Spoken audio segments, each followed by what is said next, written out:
sommes en fin de mois de juillet et pourtant le départ des vacanciers djiboutiens voyageant vers les pays limitrophes ne cesse d'augmenter de jour en jour. Autrement dit, en rapport avec la vague de chaleur sans précédent que le pays a connue ces tout derniers temps, la notion de départ en vacances a pris cette année une nouvelle dimension. Ici, nous sommes dans l'ancienne gare routière Djibouti-Arta. Aujourd'hui, cet endroit est l'un des points de départ et d'arrivée pour de nombreux voyageurs venus des différents quartiers populaires de la capitale, en particulier pour ceux qui désirent se rendre en Éthiopie et notamment à Diridawa et y passer les vacances d'été. Il est déjà 19 h du soir et nombreux sont les passagers qui ont pris place dans le bus, tous prêts à quitter la capitale en quête de cieux beaucoup plus cléments. Parmi les passagers du premier bus figure cette mère de famille du nom de Fatouma. Elle est accompagnée de son époux, M. Mohamed Oukié, et leurs 7 enfants. La raison pour laquelle toute une famille est prête à se réfugier temporairement à Diridawa n'est autre que la température montante du climat. C'est toute la famille que j'emmène avec moi parce qu'il fait très chaud dans notre ville. Voyez-vous, cette année, la chaleur s'est même devenue insupportable. Le cas de Mme Mohamed Oukié est loin d'être un cas isolé. Selon les gestionnaires de la principale gare routière, ces derniers jours, le nombre de voyageurs a dû battre le record. M. Bouloud Abdullahi, jeune agent piétiste travaillant pour le syndicat de transport en commun d'Ali Sabié, le confirme. Depuis que le mercure a grimpé, la demande de tickets de voyage a aussi monté en flèche. De toute la période estivale de cette année, ce sont ces derniers jours que nous avons enregistré le plus de passagers. Je pense que c'est à cause de la température très élevée du climat durant ces 2 derniers mois surtout. Un avis qu'il partage avec la plupart des passagers comme cette dame. Comme vous pouvez le constater, à cause de la chaleur, il est difficile de rester à Djibouti.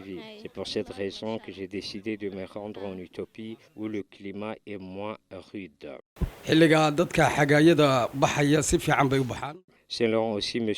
Omar Khadar, chauffeur routier, autrefois en ce mois de juillet, les passagers venaient au compte-gouttes. Bien sûr, parce que la majeure partie de nos touristes étaient déjà partis. Un autre fait similaire à ce dernier est observé au 26e avenue de la capitale où des centaines de personnes fuyant des phénomènes météorologiques extrêmes s'y rendent pour prendre les taxis Bruce qui relient la capitale djiboutienne aux contrées lointaines de la Somaliland. En passant par l'Ouyada, chaque jour, près de 20 voitures, genre safari, embarquent les passagers pour un périple de près de 12 heures de route avant d'arriver à destination.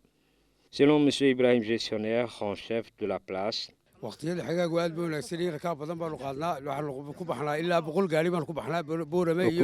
de cette période estivale, nous avons connu le plus grand nombre de touristes jamais enregistré. L'augmentation en nombre de touristes est aussi une aubaine à saisir pour les femmes changeuses de pied de la place. C'est le cas de Mme Firouz Mohamed, une des nombreuses femmes exerçant le métier dans l'enceinte de la gare routière.